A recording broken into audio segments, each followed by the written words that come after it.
The Fairer Sex, Short Stories on Male Privilege. Number 2, Equal Opportunities. What is an average human being? An average human being has 10 toes, 2 eyes, 1 breast and 1 testicle.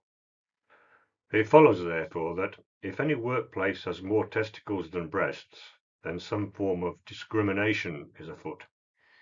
And discrimination, as we know, is a very bad thing. We must therefore give equal opportunities to women and men by hiring women rather than men. This particularly applies to the world of engineering, where breasts remain a rarity. At Enginex Engineering, our management had realized that breasts, as well as testicles, are necessary to the design of internal combustion engines. If we had more breasts, the management said, then we will solve knocking combustion in gasoline engines. If we had more breasts, they said, then we'll have reliable auto-ignition in homogeneous charge compression ignition engines. If only we had more breasts, they said, then we'd have a competitive advantage. Also, the government had announced legislation mandating equal representation of breasts and testicles in all workplaces. That is, those workplaces in which breasts were underrepresented, for that is sexism. In engineering, where the supply of breasts was minuscule, employers now fought over the latest crop of graduates. I know what you're thinking. What happens when supply is unequal to demand? You are wrong. Enginex Engineering would never pay a woman more than a man for the same work. And Enginex Engineering would never hire an engineer who's as thick as pudding just because she's a woman. Last week I attended one of those yawn-packed sessions on diversity, equity and inclusion, the goal of which is to educate you out of your bigotry. This was in HR. Now in engineering companies, if male employers want to talk to female employees, it invariably means a trip to HR. Why are HR departments so overwhelmingly dominated by breasts? Well, that's just the way things are, and it's pointless to dispute it. Dispute it when you're a bigot. Around 40 engineers were assembled, awaiting their re-education. Good afternoon, said the speaker. Allow me to introduce myself. I'm Janet Malbasher, Professor of Grievance Studies at Bogthorpe College. I dare say you'll already be aware of the utmost importance that Enginex Engineering attaches to gender equality. The training sessions I'll be holding every month are part of this admirable aim. Professor Malbasher loaded her first slide, the STEM gender gap. Gender representation in science, technology, engineering and mathematics, or STEM, she said.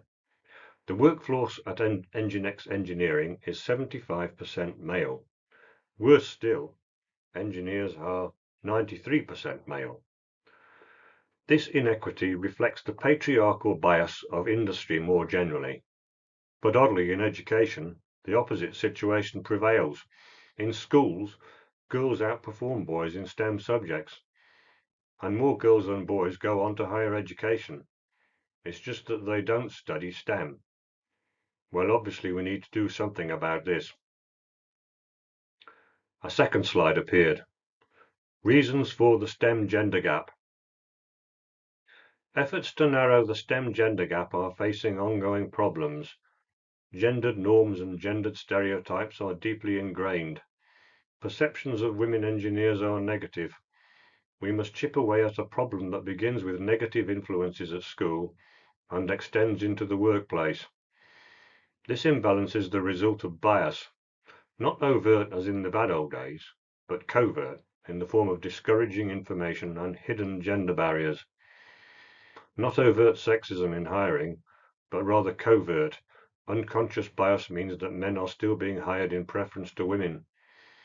Women are othered, seen as not belonging in STEM. Attempts to change subtle prejudices are resisted. There are few role models, networks or mentors for women. There is the stereotype threat, the phenomenon where women are encouraged to self-handicap and to blame themselves for their own failures, or they have to bite their lip. Women still find that their gender defines their role. They face discrimination on a daily basis.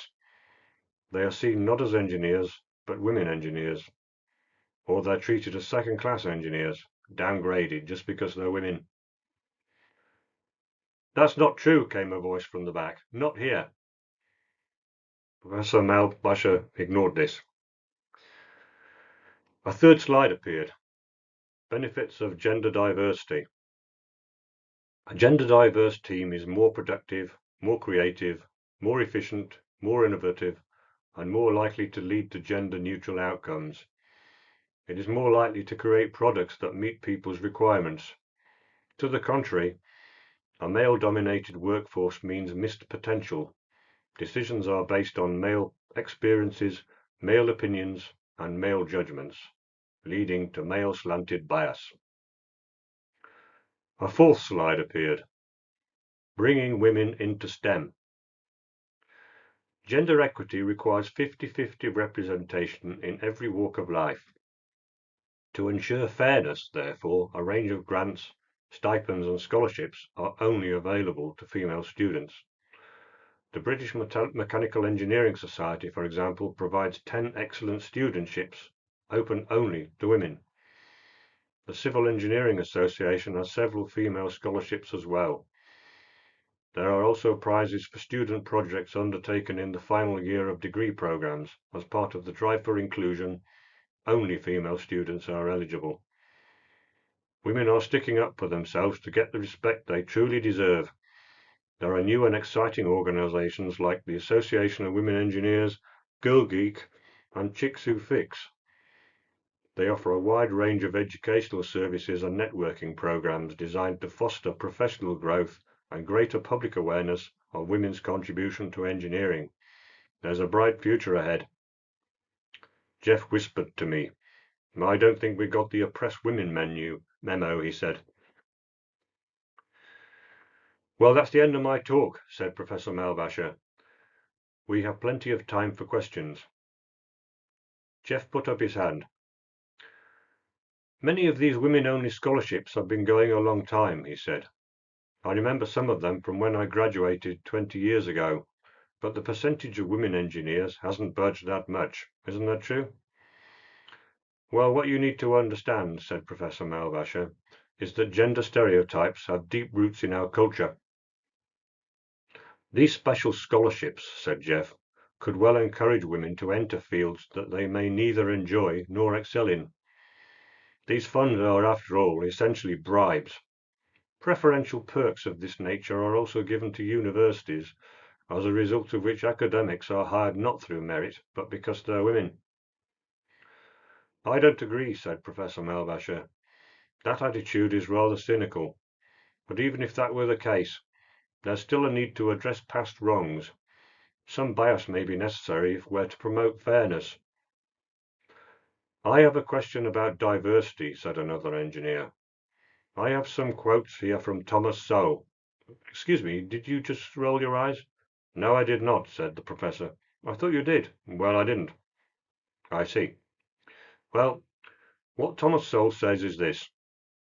If there is any place in the Guinness Book of Records for words repeated the most often, over the most years, without one speck of evidence, diversity is a prime candidate. This word is a bludgeon in ideological conflicts. If there is ever a contest for words that substitute for thought, this word should be recognized as the undisputed world champion. The very idea of testing this wonderful, magical word against something as ugly as reality seems almost sordid. Thank you, you've made what I'm coming to, if I may interrupt, is that we're an engineering company, and that in engineering, new ideas are quite rightly subjected to empirical verification. The entire process is data-driven and evidence-based. Otherwise, we couldn't possibly tell the best ideas from the worst ideas. Now, I'd be ecstatic about the 50-50 demographic if it were demonstrated that engineering companies with gender parity do indeed perform better. But you did not cite any evidence. Or was I asleep? The whole evidence thing is highly problematical, said the professor, and much more complex than that. Current evidence is unreliable because of unconscious bias, male privilege, and the patriarchy. So in other words, you don't know, said Jeff. You just want us to carry out some massive sociological experiment on this business, possibly putting our jobs on the line. A voice from the fifth row said, I'm unclear how a woman will design an exhaust gas recirculation valve any differently. It'll just be the same if it's done properly. Or is there a female way of solving the Bernoulli equation? I see we're out of time, said the professor, but I refuse to respond to sarcasm. If I'm not treated with respect, then I'll take it up with your management. On our way back to the office, I told Jeff of my intention to write a short document or memo exposing the errors in Professor Malbash's argument. If you want to commit harakiri, he said, then go ahead. Weren't you listening? She emphasized that management wanted feedback. Yeah, right. Wokists invite feedback all the time, but what they really mean is feedback that they agree with. Anything else is hate speech. I'd rather not join your remonstrance. I pushed my luck just now, but since I want to keep my job, then I'll keep stum if you don't mind. I posted my thoughts on the company's website for diversity, inclusion and equity. I made 9 points as follows. 1. I believe that women should be engineers if they want to be. I also believe that women make just as good engineers as men. Nothing I say here controverts either of these points. 2. Most engineers are still men, despite extensive efforts to recruit women. I wonder if there might be other explanations than prejudice or barriers or stereotypes. I think we should lay out all possible hypotheses and then scrutinize them carefully and individually, eliminating the false ones. 3. Inequality of outcome might show inequality of opportunity, but not necessarily so. I believe there is a more sophisticated understanding of the STEM gender gap, one that is more respectful of women and of the choices they make. 4. Although men and women have similar abilities in STEM, they may just have different interests, different motivations, and different preferences. If people are capable of doing a certain job, that doesn't mean that they'll enjoy doing it or that they'll want doing it. Consequently, the pool of women who want to be engineers is so much smaller than the pool of men who want to be engineers. 5. Even when women study engineering, they tend to end up in the less technical and more administrative roles like project management. The more technical the role, the fewer the women.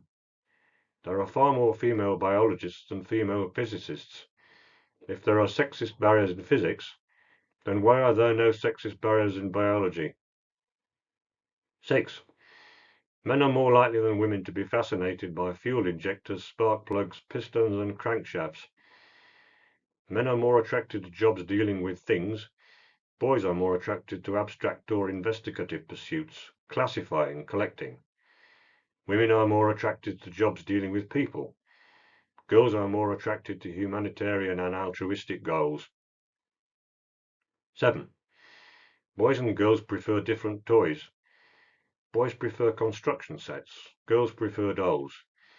We are told that these differences arise through socialization and enculturation, and that this is wrong. And yet one-day-old boys will look more readily than girls at mechanical mobiles, and one-day-old girls will look more readily than boys at human faces. 8. Similar preferences for human toys have been demonstrated in monkeys. Male monkeys are more likely to play with mechanical toys like wheeled vehicles.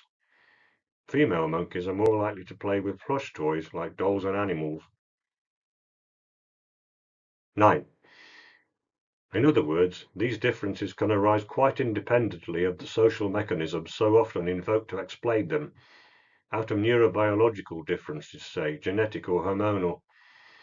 These differences seem to be innate, and may even have evolved from differential selection pressures on males and females long before the emergence of a distinct hominid lineage. This was the end of my memo. I was proud of it.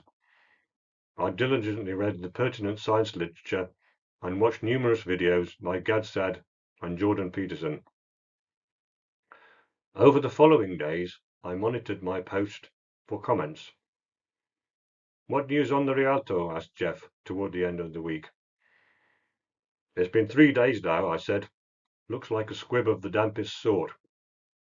"Give it time, give it time. You're impatient for your immolation, aren't you? Someone's probably piling up the bundles of sticks as we speak." "Oh, here's the first comment. It's from Joanne." "No kidding," said Jeff. "What does she say?" "She says, 'I thought we'd moved on from this.'" Together, Jeff and I scrolled down the page. The comments were from men as well as women. "You want to keep women in their place. I bet you keep your wife chained to the kitchen sink. You're just afraid that women can do better than men. You're underestimating the skills of womankind. As a woman, I see this as a personal attack. This is a double standard. Women are not monkeys, men are." "There aren't many supportive comments," I said. "In fact, I don't see any." "You speak like a green girl unsifted in such perilous circumstance," said Jeff. "Do you know, numerous people have approached me in the canteen or car park saying that they agree with me. Why aren't they posting their comments on the website?" "Are you a fan of Gary Cooper?" asked Jeff. "Sort of. Have you seen High Noon?" "A long time ago." "Well, Cooper goes round the entire town trying to raise a posse. The key moment is when he realizes that he's been deserted by everyone, even his friends, or those he thought were his friends, and now he's on his own. It's all in his facial expression."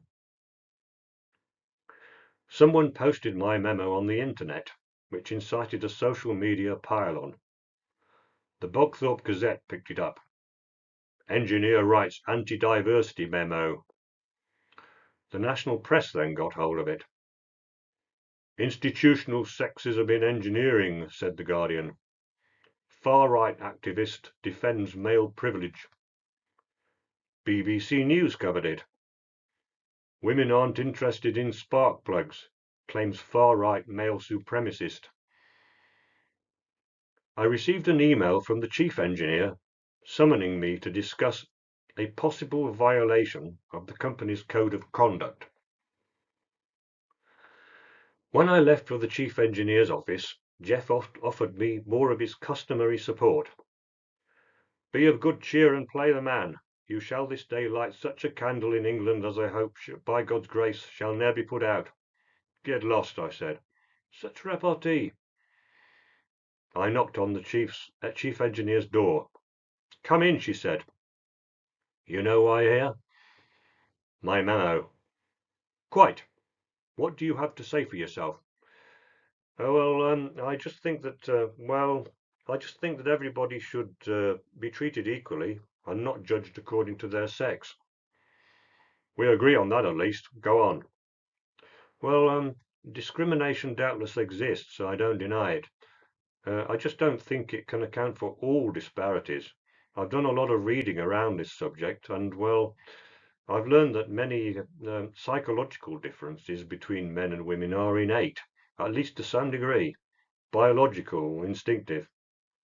And I think that it's more helpful to accommodate these differences rather than to deny them that they exist." The chief engineer sighed. "Haven't you learned anything from your diversity training?" she asked. "There are no relevant cognitive, behavioral, or psychological differences between men and women. As engineers, men and women are entirely fungible, interchangeable."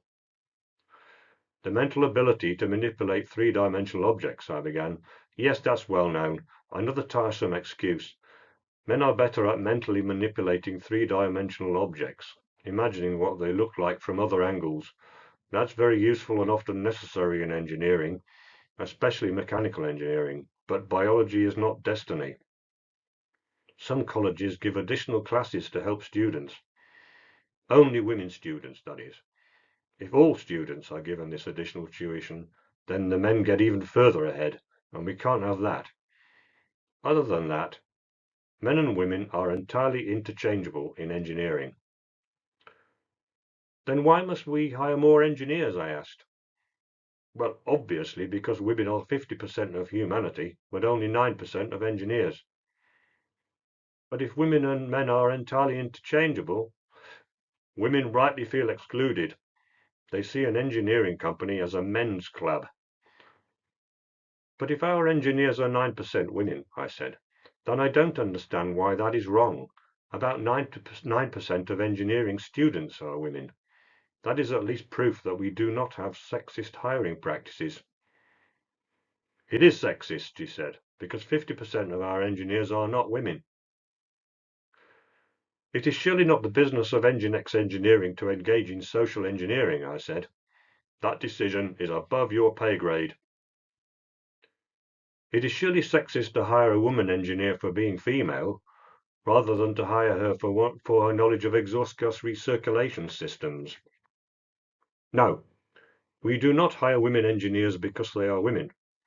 We're a meritocracy, and we hire solely according to ability, but will only be a true meritocracy when 50% of our engineers are women.